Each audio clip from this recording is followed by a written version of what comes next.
Olá, meus caros.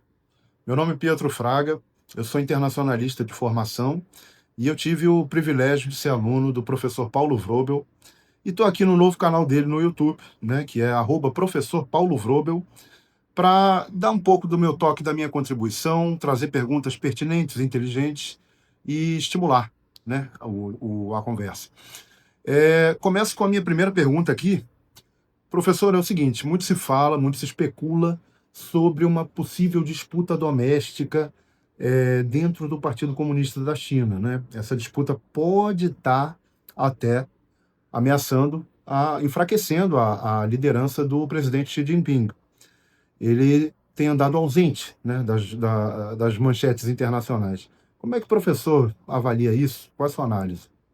Pietro, uma ótima pergunta para começar o nosso diálogo, os nossos tratamentos conjuntos, análises dos temas mais importantes da atualidade no cenário internacional, político, econômico, militar.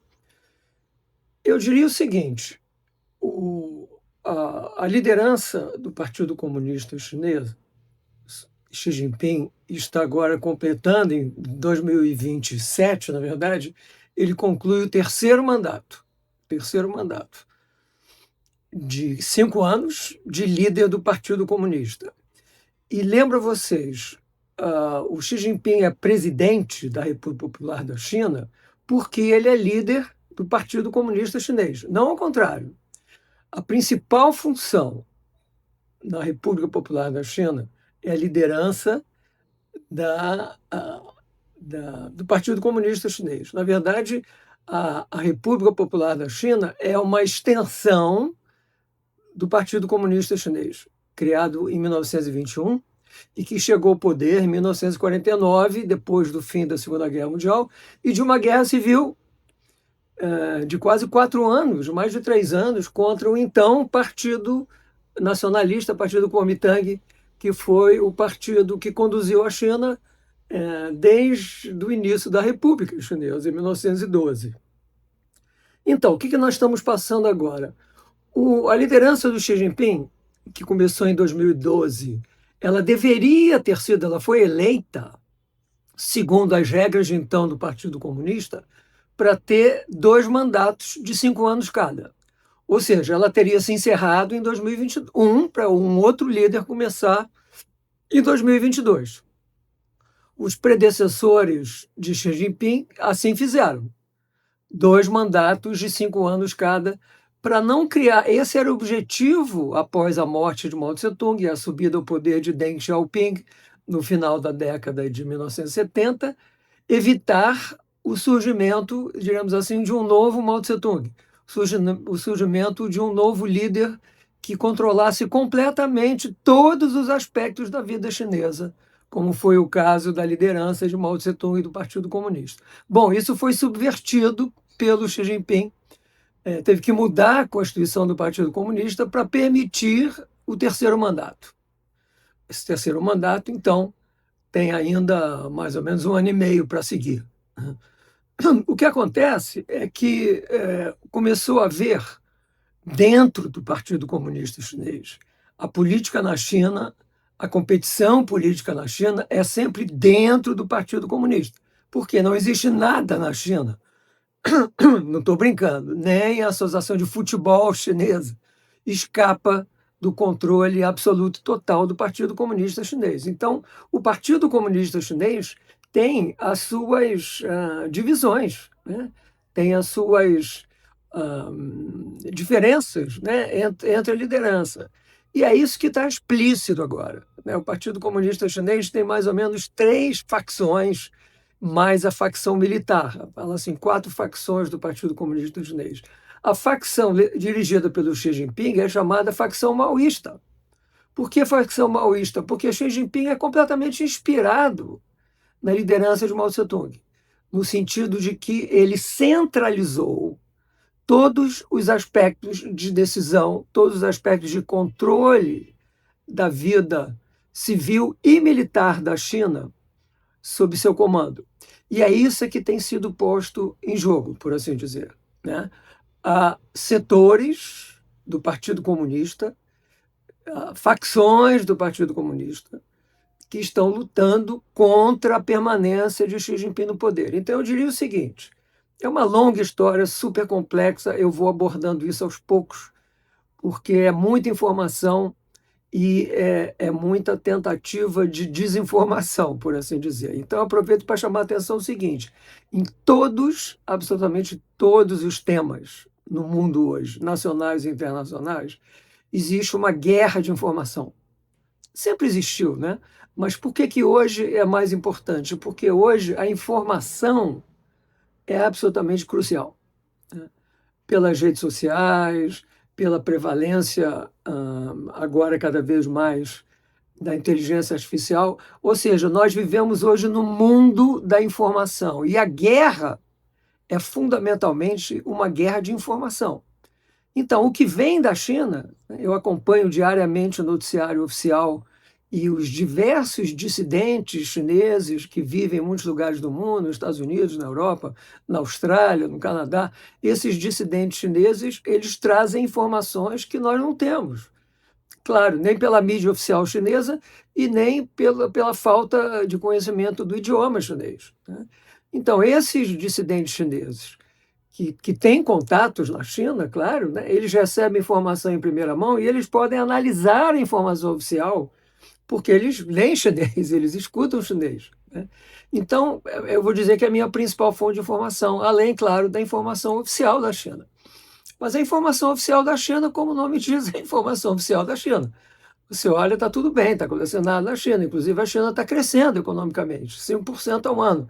Não está, né? Já há um consenso entre analistas hoje que a China está em recessão. A China, esse ano, provavelmente, o PIB da China vai cair 3%, alguma coisa em torno de 3%. E são as últimas estimativas de quem tem acesso a números independentes dos números oficiais. Isso é só um adendo para mostrar como existem temas fantásticos, interessantíssimos, polêmicos sobre o que se passa na China. Então, o que está acontecendo hoje, fundamentalmente? De vez em quando, Pietro, como você falou, o Xi Jinping some, né? Ele some, ele ficou 20 dias sumido. 20 dias sumido. Depois apareceu agora, alguns dias atrás, numa visita estranhíssima ao Tibete, né? Ele nunca tinha ido a uma celebração do Tibete, ele tinha ido em o quê? Quase 13 anos de mandato, ele só tinha ido uma vez ao Tibete. E ele apareceu lá de repente, né? Agora, semana que vem, dia 3 de setembro, vai ter uma parada militar, a famosa parada militar, de celebração, 80 anos é isso, do final da Segunda Guerra Mundial, onde mais de 20 ou 30 líderes vão estar lá, inclusive o líder da Coreia do Norte, né, que não sai muito da Coreia do Norte, vai estar lá. O presidente Putin vai estar lá, que não pode viajar, né, não pode viajar, porque ele é perseguido pelo Tribunal Penal Internacional. A China não é membro, nem os Estados Unidos, do Tribunal Penal Internacional. Por isso que ele esteve no Alasca, o presidente Putin, e agora vai estar em Beijing, em Pequim, nessa celebração. Então, o que acontece é uma briga interna do Partido Comunista. Apenas as forças do Partido Comunista estão brigando, porque só elas têm poder político na China. Qual é o grande problema? O grande problema, inclusive, eu acredito que o Xi Jinping vai provavelmente ficar até o final do seu terceiro mandato. Por quê? Qual é o risco disso? O risco disso é que todas essas facções do Partido Comunista Chinês, o que eles temem é uma crise do Partido Comunista Chinês. Por quê? Por várias razões, mas a principal, o Partido Comunista Chinês teme a população chinesa. A população chinesa não é adepta do Partido Comunista Chinês. Isso parece uma afirmação um pouco estranha, mas eu tenho evidências concretas sobre isso. A maioria da população chinesa sobrevive, né? Somente numa época de grande crescimento econômico. Quem não quer manter um grande crescimento econômico? Formação de uma classe média na China que não existia há 50 anos atrás. Então, isso tudo é questões que colocam o Partido Comunista Chinês num certo dilema. Eles temem, né, que o Partido Comunista Chinês acabe eventualmente perdendo poder.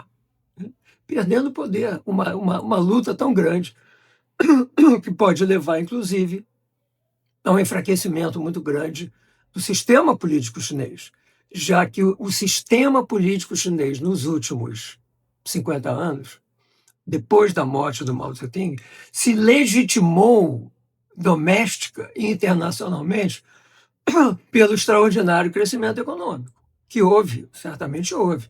A China hoje, a própria China fala de segunda revolução chinesa. Foi uma segunda revolução chinesa, o crescimento econômico da China. Mas hoje, esse modelo que levou a China à prosperidade, não completa, mas uma relativa prosperidade, que saiu de uma renda per capita, quando Mao Tse-tung morreu, de $200 mais ou menos por chinês por ano, para algo cerca de 12, 13 mil dólares. Olha esse crescimento em 50 anos, único na história econômica do mundo.